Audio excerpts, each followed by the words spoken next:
Welcome back to English from A to Z, English in real life.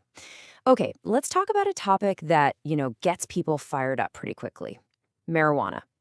It seems like everyone has a strong opinion one way or the other. But what if we just set the opinions aside for a minute?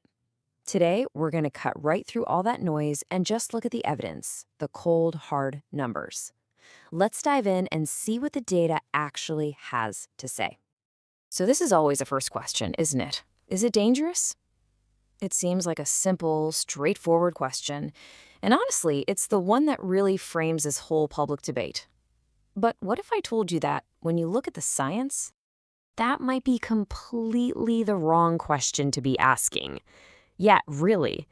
See, framing it as a simple yes or no just misses all the important context. The reality is, it's way more complex than that. So a much better, much more useful question is this one. It's all about comparison. How does marijuana actually stack up against other things that are not only legal, but are, a huge part of our society every single day? That's the lens we're going to be using for this whole explainer. Okay, so before we can start comparing, we need to get a quick baseline. We're just going to briefly cover what marijuana is and what it, actually does to the human body, so we're all on the same page. The magic, if you want to call it that, all comes down to one molecule, tetrahydrocannabinol. We all just call it THC. It's the main psychoactive part. And the way it works is pretty fascinating. It actually bonds to receptors that are already in our brains. It's like finding a key that just happens to fit a lock our bodies already have. And when that key turns in the lock, it produces some pretty well-known effects, right? A mild sedative feeling, maybe you feel fewer inhibitions, an increased pulse, for sure the appetite, and some trouble with short-term memory and a slower reaction time. Now, as you're looking at this list, are you thinking what I'm thinking? A lot of other legal things we consume do this stuff too, and you would be absolutely right. So let's go ahead and set those benchmarks. The two most obvious ones, of course, are alcohol and tobacco. They're everywhere, they're completely legal, and they can absolutely cause harm.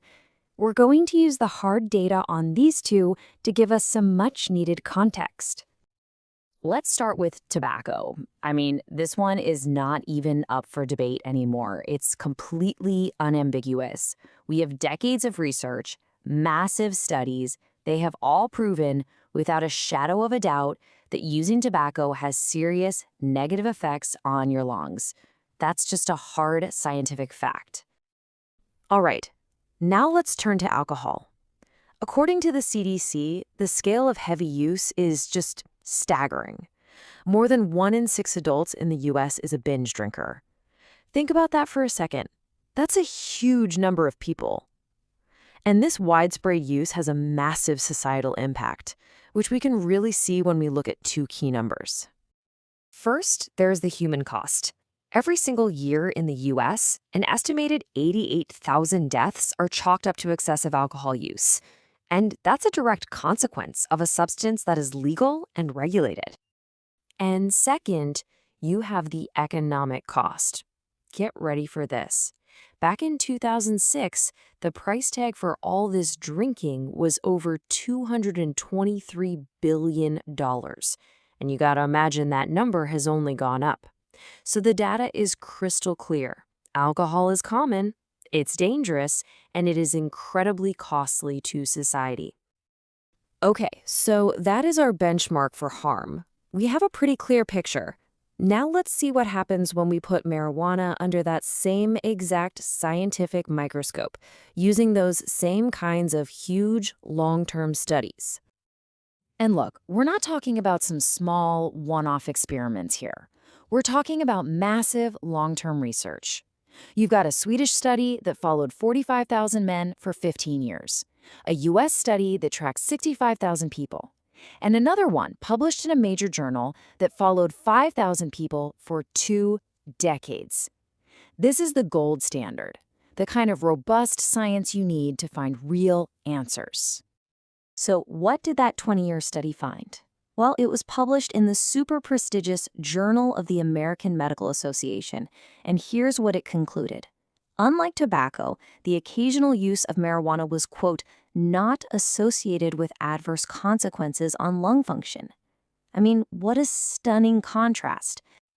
And what about the biggest question of all? Mortality? Does it kill you? Well, those Swedish and US studies, which together followed more than 100,000 people, came to a pretty shocking conclusion. After they adjusted for other factors, they found no link between using marijuana and an increased risk of dying. All right, now that we have the data for all three, let's put them all side by side. It is time for the data showdown. And this slide right here, this really tells the whole story. Look at the left. You've got tobacco and alcohol. They're legal, they're regulated, and they are proven to seriously harm lungs and increase mortality. Now look at the right. You've got marijuana. It's largely illegal, and the biggest, most comprehensive studies we have just don't find those same impacts. The disconnect here is just stark. You know, when you see the data laid out just like that, it naturally leads you to a pretty big question. A question about logical consistency in the way we treat these things under the law. So, based on all this evidence, the source material we're looking at doesn't argue for a free-for-all. Not at all. Instead, it argues for a logical shift away from prohibition and toward regulation, basically treating marijuana with the same kind of framework we already apply to other things that have risks. And what would that actually look like? Well, it's pretty straightforward, really. You'd set age limits, just like we do for alcohol and tobacco, and you would enforce strict DUI laws because the evidence is absolutely clear that marijuana impairs drivers. It's not about pretending there are no risks. It's about managing the known risks in a consistent, logical way. So that leaves us right here with this final question. The data shows that we allow people the freedom to use alcohol and tobacco, despite their proven deadly harms. Yet that same freedom is not extended to marijuana, where the scientific evidence for similar harm is, frankly, pretty thin. Which leaves us all with one final data-driven question to really think about. Why?